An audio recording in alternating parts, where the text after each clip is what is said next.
Island geography. Welcome back island geography YouTube ரசிக பெருமக்களே. இன்றைக்கி நம்ம நிற்கிற இடம் எங்கன்னு பார்த்தீங்கன்னா குந்துகால் கடற்கரைக்கு பக்கத்தில் உள்ள மீன்பிடி பகுதி. இந்த ஏரியாவில் தான் வள்ளங்கள், நாட்டுப்படகுகள் அந்த பகுதியில் வந்து மீன் பிடிச்சி மீன் இறக்குற இடம், வல்லம், போட்டு, படகுலாம் கட்டுற இடம். இப்போ நம்ம என்ன பண்ண போகிறோம் அப்படின்னா, இங்கேருந்து தனுஷ்கோடி இருக்கிற திசையை நோக்கி கடற்கரை வழியாக நம்ம பைக்கில் போக போகிறோம். எவ்வளோ தூரம் நம்மளால் போக முடியுமோ அவ்வளோ தூரம் நம்ம போக போகிறோம். நம்ம சேனலுக்கு இப்போ தான் ஃபஸ்ட் டைம் வந்திருந்தீங்கன்னா மறக்காமல் சப்ஸ்கிரைப் பண்ணிடுங்க, கூடவே பெல் ஐக்கானே கிளிக் பண்ணிடுங்க. இப்போ இந்த கடல் பார்த்திங்கன்னா ரொம்ப அமைதியாக இருக்கும். இந்த சீசனில் வந்து கடல் அமைதியாக இருக்கும். கிட்டத்தட்ட ஒரு 6 மாதம் 7 மாதம் வந்து அமைதியாக இருக்கும்.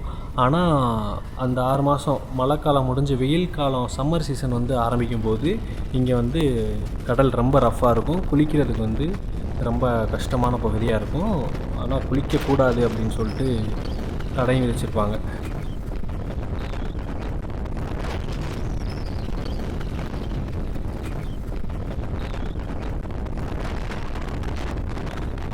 இப்போ சைடில் பார்த்துருந்தீங்கன்னா தெரியும், ஏதோ ஒரு ஆமை மாதிரி ஏதோ ஒன்று போச்சு. நான் சரியாக கவனிக்கல. இந்த இங்கே ஒரு ஆமை கிடக்குது. என்ன ஒரே ஆமையாக கரையில் வந்து ஒதுங்கியிருக்கு, என்னன்னு தெரியல. ஒரு நாட்டுப்படகு வந்து கடலுக்கு போயிட்டு வந்து ஏற்றி வச்சுருக்காங்க.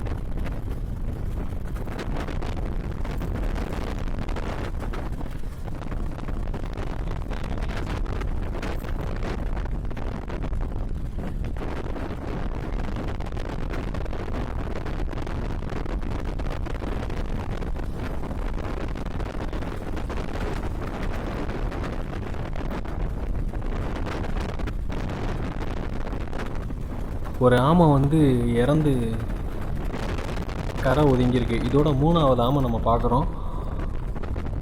அப்படியே போகலாம், போய் எவ்வளோ தூரம் நம்மளால் போக முடியுது அப்படின்னு சொல்லிட்டு. நம்ம டீமை சேர்ந்த 2 பேர் வந்து முன்னாடி போயிட்டுருக்காங்க பைக்கில். நம்மளும் ஓரளவுக்கு வேகமாக போவோம்.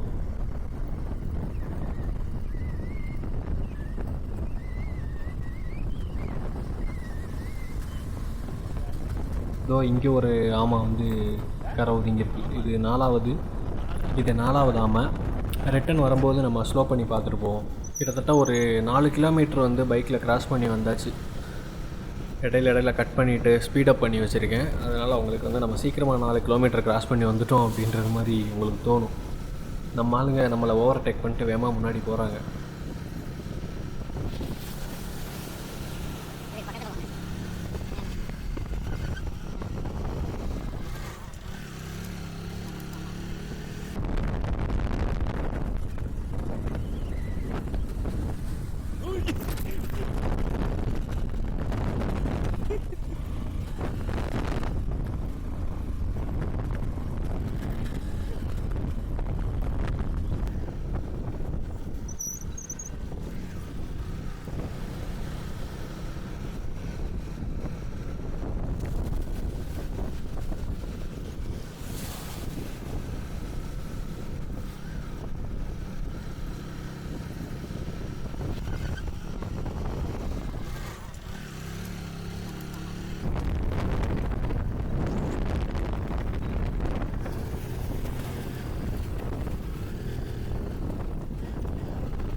கொஞ்சம் டேஞ்சர் தான் இப்படி போகிறது.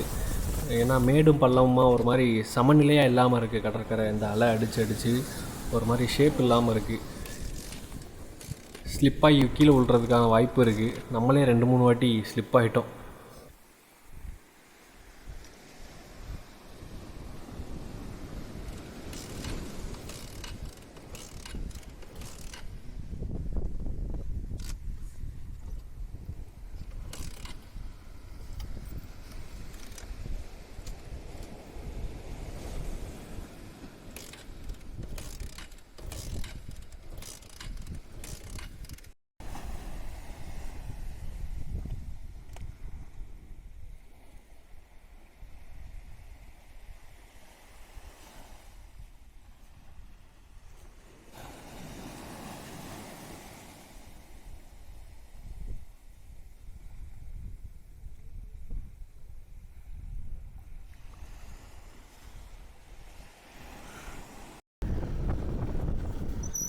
ஒரு வழியாக வண்டியை ஸ்டார்ட் பண்ணிவிட்டு ரிட்டன் கிளம்பியாச்சு.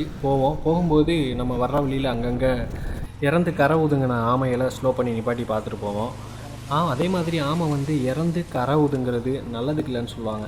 ஏன்னா ஆமையே வந்து இறக்குற அளவுக்கு கடல் அந்த மோசமாயிருச்சு அப்படின்ற மாதிரி சொல்லுவாங்க. ஏன்னா ரொம்ப வருஷம் வந்து வாழக்கூடியது ஆமை. அது மட்டும் இல்லாமல் கடலை சுத்தமாகவும் வச்சுக்கிறது. அப்படிப்பட்ட ஆமைகள் வந்து இறந்து கரை ஒதுங்குதுன்னா ஏதோ கடலில் நடந்திருக்கு அப்படின்றது தான் நம்ம யோசிக்க வேண்டிய விஷயம். சரி, பார்ப்போம் எத்தனை ஆமை வந்து கரை ஒதுங்கியிருக்கு அப்படின்றத.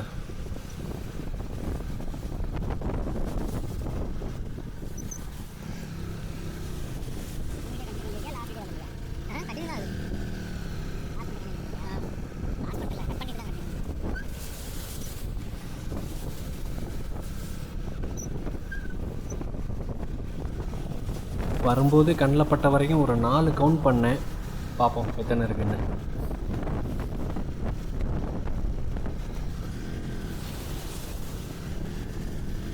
ஆமைகள், கடல் ஆமைகளை பாதுகாக்கிறது வந்து நமக்கு வந்து ரொம்ப ரொம்ப முக்கியம். ஏன்னா கடல் வளத்தை பாதுகாக்கக்கூடிய அதிகமான பங்கு வந்து கடல் ஆமைகளுக்கு தான் இருக்குது. அதனால் நம்மளும் வந்து கடல் ஆமைகள் வந்து பாதுகாக்கக்கூடிய சூழ்நிலையில் இருக்கோம். என்ன காரணம் அப்படின்னா, நம்ம கடல் பகுதியில் இருக்கோம். அதிகபட்சமாக நம்மளோட தொழிலும் மீன்பிடி தொழிலாக இருக்குது. வலையெல்லாம் போட்டு மீன் பிடிக்கணும். சில சமயங்களில் வலையில் வந்து கடல் ஆமைகள் வரும். அதை வந்து நம்ம பிடிக்கக்கூடாது, அது தடை செய்யப்பட்டது. அதனால் நம்ம என்ன பண்ணோம் அப்படின்னா, கடல் ஆமைகள் நம்ம வலையில் வந்தாலும் அதை பிடிச்சி கடலில் விட்டுறணும். யாரும் இல்லீகலாக வந்து கரைக்கு கொண்டு வரக்கூடாது. ஏன்னா அப்படிப்பட்ட முக்கியமான பங்கு, கடமை வந்து நமக்கு இருக்குது. ஏன்னா கடலை சுத்தமாக பாதுகாப்பாக வச்சுருக்கக்கூடியது வந்து ஆமைகள். அது மட்டும் இல்லாமல் மீன்களுக்கு வழிகாட்டுறது, ஒரு இடத்துலேருந்து இன்னொரு இடத்துக்கு ட்ராவல் பண்ணி போகிறது, ரொம்ப ஃபாஸ்ட்டாக ட்ராவல் பண்ணி போகிறதும் வந்து கடல் ஆமைகள் தான்.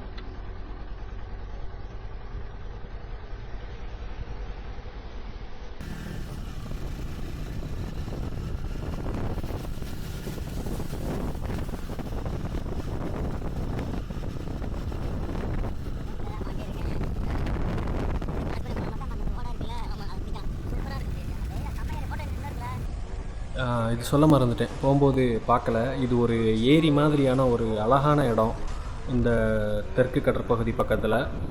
என்னென்னா, பழைய தனுஷ்கோடி ரயில் பாலம் இருக்குல்ல, அந்த பாலம் வந்து இதில் கட்டியிருப்பாங்க.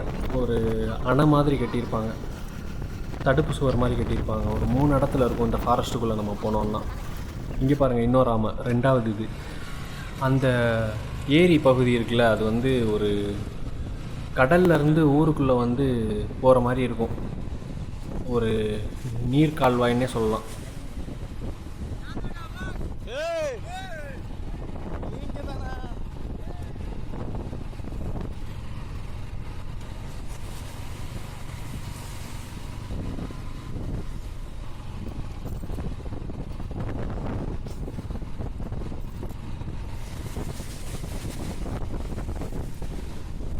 அந்த மாதிரி இருக்கும். அந்த ஏரியை கிராஸ் பண்ணி போகிறதுக்கு ஒரு சின்ன பாலம் மாதிரி போட்டிருப்பாங்க.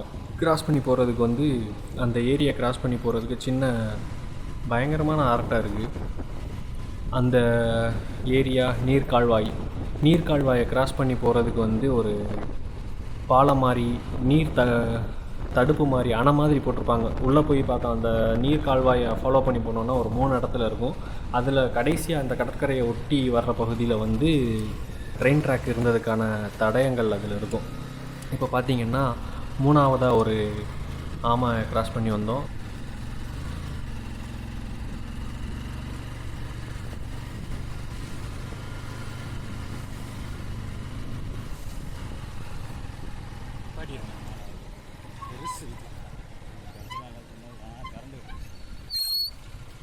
இந்த இப்போ பாருங்கள், அடுத்து 4ஆவது. இதோட கண்டிஷன் வந்து ரொம்ப மோசமாக இருக்குது. தலைகீழ பிறண்டு வேற கிடக்குது. பார்க்குறதுக்கு ஏதோ இப்போ தான் கொஞ்ச நாளைக்கு முன்னாடி கரை ஒதுங்கின மாதிரி இருக்குது. எதுவும் அடிபட்டது மாதிரியும் தெரியல, ஆனால் கரை ஒதுங்கிருக்கு.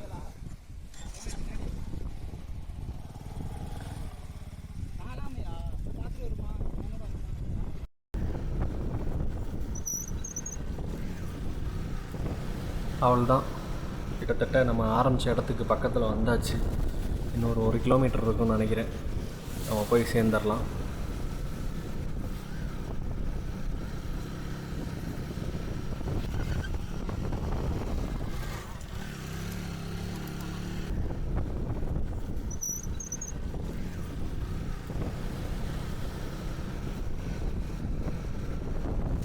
தூரத்தில் இருந்து பார்க்க கருப்பாக தெரியும், அதுவும் ஒரு ஆமையாக இருக்குமோ அப்படின்னு நினச்சேன். அது ஆமை இல்லை.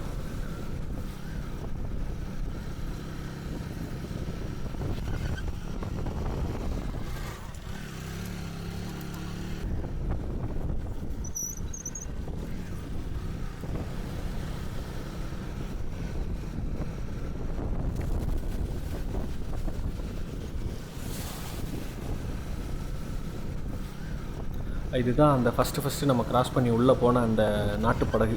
இங்கே வந்துட்டோம்னாலே நம்ம பக்கத்தில் வந்துட்டோம் அப்படின்னு நினச்சிக்க வேண்டியதுதான்.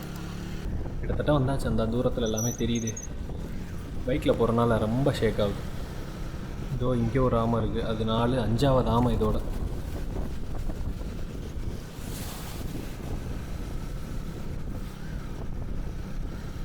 இதோ இங்கே ஒன்று இருக்குது. 6ஆவது ஆமை இப்போ நம்ம பார்க்குறோம். வண்டியை நிப்பாட்டி நம்ம போய் பக்கத்தில் போய் பார்ப்போம் என்ன கண்டிஷனில் இருக்குன்னு. ஆமைகள், கடல் ஆமைகளை பாதுகாக்கிறது வந்து நமக்கு வந்து ரொம்ப ரொம்ப முக்கியம். ஏன்னா கடல் வளத்தை பாதுகாக்கக்கூடிய அதிகமான பங்கு வந்து கடல் ஆமைகளுக்கு தான் இருக்குது. அதனால் நம்மளும் வந்து கடல் ஆமைகள் வந்து பாதுகாக்கக்கூடிய சூழ்நிலையில் இருக்கோம். என்ன காரணம் அப்படின்னா, நம்ம கடல் பகுதியில் இருக்கோம். அதிகபட்சமாக நம்மளோட தொழிலும் மீன்பிடி தொழிலாக இருக்குது. வலையெல்லாம் போட்டு மீன் பிடிக்கிறோம். சில சமயங்களில் வலையில் வந்து கடல் ஆமைகள் வரும். அதை வந்து நம்ம பிடிக்கக்கூடாது, அது தடை செய்யப்பட்டது.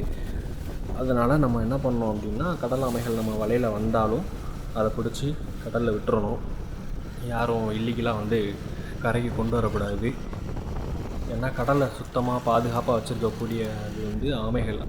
சரி, அப்படியே நம்ம வீட்டுக்கு கிளம்பலாம். ஏன்னா பக்கத்தில் வந்தாச்சு. இந்த வீடியோ அதோட கட் பண்ணிப்போம். இப்படிப்பட்ட ஒரு அனுபவம் வந்து உங்களுக்கு இருந்துச்சு அப்படின்னா அதை நம்ம கமெண்டில் சொல்லுங்கள்.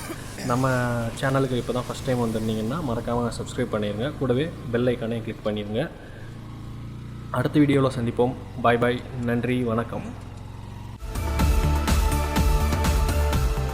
Island Geography